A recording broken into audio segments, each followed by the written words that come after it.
Alors poursuivons nos cours sur les actes humains, toute cette partie que l'on appelle la morale, c'est-à-dire les actions que l'homme pose pour obtenir sa fin. Nous avons vu dans un premier temps ce qu'était l'acte humain.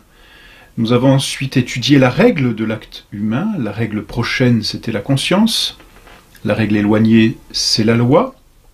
Et maintenant, fort de ces deux règles, interne, externe, si l'on peut dire, prochaine et éloignée, la loi et la conscience, l'homme doit poser des actes. C'est-à-dire que l'homme doit agir en vue d'obtenir sa fin. Pour poser des actes, l'homme bien sûr a des facultés, on sait bien qu'il a un corps, qu'il a la volonté tout particulièrement par laquelle il décide de passer à l'acte, mais cela ne suffit pas, l'homme a en lui ce que l'on appelle des habitus. Et c'est ce qu'il nous faut voir aujourd'hui, et c'est ce que nous allons ensuite développer petit à petit en essayant de voir les principaux habitus qu'a l'homme. Qu'est-ce que c'est qu'un habitus? Un habitus, ou en français on dit plutôt habitude, même si le mot plus juste c'est habitus, l'habitus ou l'habitude, c'est une capacité qui est en l'homme et qui lui permet de poser, comme le dit le mot, de façon habituelle, c'est-à-dire de poser régulièrement, facilement, un acte. Il y a deux sortes d'habitus. Il y a l'habitus qui permet de poser des actes bons, et il y a l'habitus qui permet de poser des actes mauvais, de façon, comme on vient de le dire, habituelle, c'est-à-dire de façon régulière, et comme, non pas automatique, mais comme spontanément. L'habitus qui permet de poser de bons actes, on l'appelle la vertu. L'habitus qui permet de poser de mauvais actes, on l'appelle le vice.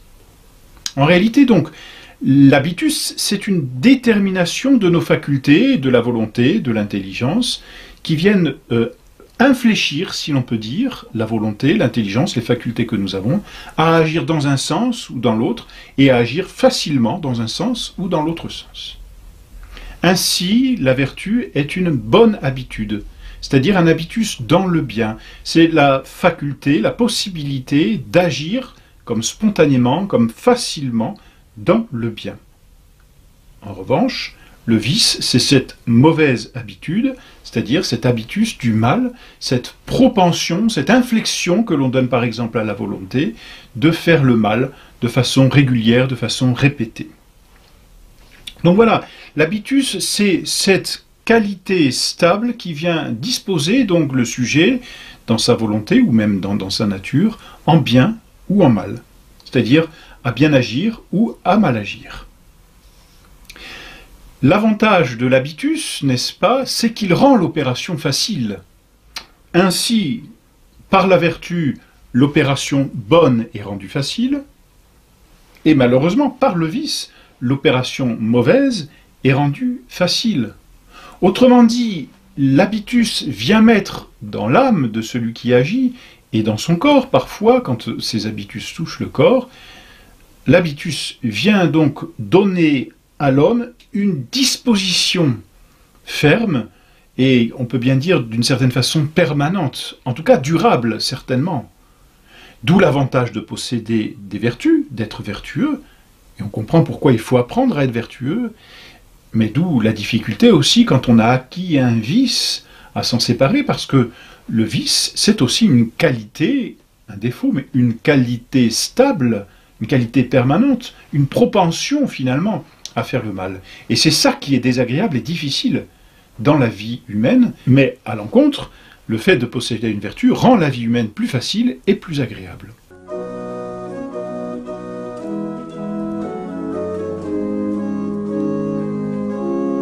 Bon, ben, par exemple, on dit bien dans la vie courante, ou même lorsqu'on va voir un artisan, on préférera un artisan qui a l'habitude de faire une chose plutôt qu'un artisan qui découvre et qui n'a jamais fait. Pourquoi? Parce que dans un cas, il y a cette qualité stable, il y a cette qualité permanente, il a l'habitude, c'est-à-dire qu'il a cette propension, cette facilité à faire les choses parce qu'il le fait habituellement, parce qu'il le fait de façon répétée. Donc son opération est infléchie dans un sens, tandis que celui qui n'a pas l'habitus ne sait pas faire. Alors, on ne sait pas tellement ce que va donner le résultat. Eh bien, dans la vie morale, c'est la même chose. Il y a des habitus en bien et en mal. Celui qui habituellement fait le bien a cette propension au bien. Celui qui malheureusement et habituellement fait le mal a cette propension au mal qu'on appelle le vice. Voilà donc ce que c'est qu'un habitus. Et quel que soit, je dirais, le chemin que prennent les hommes, dans un sens ou dans un autre, quoi qu'il arrive, tout homme acquiert dans sa vie des habitudes. Tout homme acquiert dans sa vie des habitus, ou bons ou mauvais. Et l'on comprend là l'importance de l'éducation, justement auprès des enfants, pour leur donner, de contracter de bonnes habitudes et non pas de mauvaises habitudes. On sait combien les parents, justement, ont à cœur de demander à leurs enfants, par exemple, de bien se tenir. On leur apprend à manger correctement. La civilisation, c'est-à-dire toute cette patine qui rend civis en latin, qui rend vraiment citoyen, c'est-à-dire capable de vivre en commun, la civilisation n'est rien d'autre qu'une espèce d'incrustation, vous voyez, de bonnes habitudes dans l'âme de celui qui les pratique. Voilà donc l'importance des habitus dans la vie. Voilà aussi la vigilance à exercer sur les plus jeunes, parce que c'est quand on est jeune qu'on prend des habitudes, n'est-ce pas? Et puis ces habitudes, on le sait bien, plus le temps passe, plus on voit bien qu'on est comme plié, comme infléchi dans un sens plutôt que dans l'autre, et passé quelques années, n'est-ce pas, on dit, bien bon, j'ai pris cette habitude, c'est ainsi, je suis comme ça, comme s'il y avait une fatalité.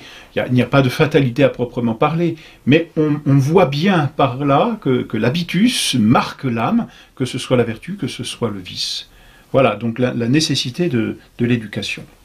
Alors, les habitus, on va les diviser, c'est-à-dire qu'il y a plusieurs sortes d'habitus. Alors, comment s'y retrouver? C'est assez délicat. Il y a ces habitus qui vont nous permettre d'aller au ciel, qui vont nous permettre d'accomplir des actes surnaturels, en regard de la fin. Eh bien, ces habitus, on les appelle surnaturels, des vertus surnaturelles. Ceux qui nous disposent simplement à des choses naturelles, sans proportion à la fin dernière, on appelle ces habitus des habitus naturels. Donc selon la fin, c'est comme cela que l'on dit, ces habitus sont surnaturels ou ils sont naturels. Bien par exemple, les vertus de foi, d'espérance, de charité, sont des vertus surnaturelles.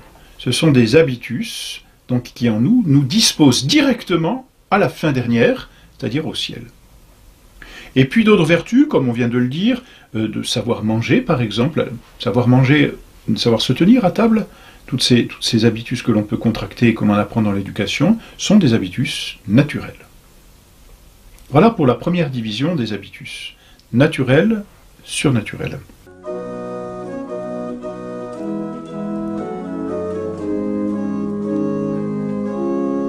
Ensuite, selon l'efficience, c'est assez délicat, disons, selon comment dire, le mode d'acquisition, on pourrait dire, la façon dont on acquiert les habitus. Alors, les habitus sont acquis quand nous les possédons par la répétition d'actes. C'est-à-dire quand nous infléchissons, en répétant certains actes, notre volonté, notre intelligence, nos facultés, à être disposés dans un sens ou dans l'autre. On parle dans ce cas d'un habitus acquis, ou d'une vertu acquise. Par exemple, celui qui, dans sa jeunesse, apprend à réfréner ses colères intérieures, apprend la douceur, eh bien, il acquiert l'habitus de la force.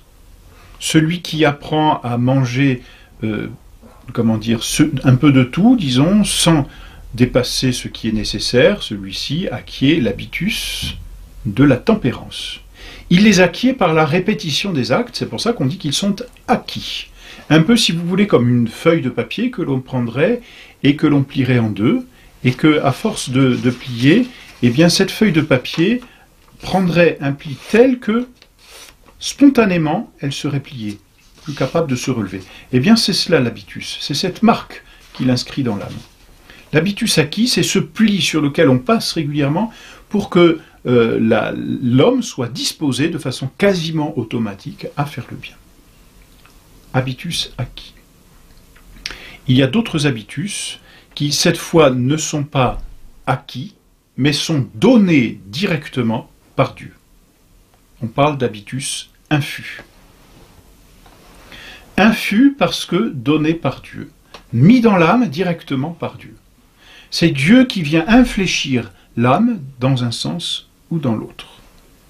Alors, ces habitus infus sont nécessairement surnaturels parce qu'ils viennent de Dieu, bien qu'ils puissent s'appliquer à des objets naturels. Les vertus de foi, d'espérance et de charité, par exemple, sont données par Dieu directement. Mais parmi les vertus infuses, les habitus infus donnés par Dieu, il y a les habitus, les vertus, comme on dit, de prudence, de force, de justice et de tempérance. Elles sont infuses, elles sont données par Dieu en même temps qu'il donne la grâce. Chaque fois que Dieu donne la grâce à une âme, il y met les vertus infuses. Simplement, ces vertus infuses marquent l'âme et la disposent à agir dans un sens plutôt que dans l'autre, mais il faut en même temps l'activité de l'âme. C'est pourquoi vertu infuse et vertu acquise vont agir ensemble, bien sûr, mais la vertu infuse va aider la vertu acquise à se perfectionner et à s'établir dans l'âme aussi. Enfin, on distingue les habitus selon leur objet. Si l'objet de l'habitus, c'est le créé, c'est ce qui existe sur la terre, c'est-à-dire tout ce que finalement est un moyen d'arriver à Dieu, c'est ça, le créé, un moyen, on parle de vertu ou d'habitus moral. Une vertu morale. On parle justement des vertus des 4 vertus cardinales qui sont les 4 principales vertus morales de prudence, de justice, de force, de tempérance. Et puis toutes les autres vertus qui les accompagnent, la douceur, la mansuétude. Toutes ces vertus, chasteté, obéissance, toutes ces vertus sont des vertus morales. Elles ont pour objet le bien qui est créé, et ce bien est un moyen qui nous aide à obtenir notre fin dernière.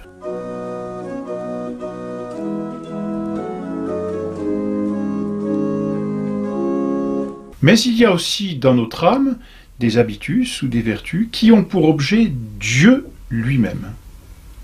C'est-à-dire qui nous mettent en connexion directe, si l'on peut dire, avec notre fin dernière. Elles concernent non plus le créé, mais le créateur. Parce qu'elles concernent Dieu, ces vertus sont dites théologales, du grec théos, qui signifie Dieu. Les vertus théologales sont la foi, l'espérance et la charité. Vertus qui nous mettent directement en contact avec Dieu. Nos vertus, nos habitus, peuvent s'augmenter dans notre âme, peuvent être augmentés dans notre âme. Bien sûr, les vertus morales naturelles, toutes ces vertus naturelles, elles sont acquises. Parce qu'elles sont acquises, elles augmentent en nous, c'est-à-dire qu'elles s'enracinent plus profondément en nous et deviennent de plus en plus stables par la répétition des actes, justement. Les vertus infuses, c'est-à-dire qui nous sont données par Dieu, ne peuvent pas augmenter par la répétition des actes, parce qu'elles ont pour origine Dieu.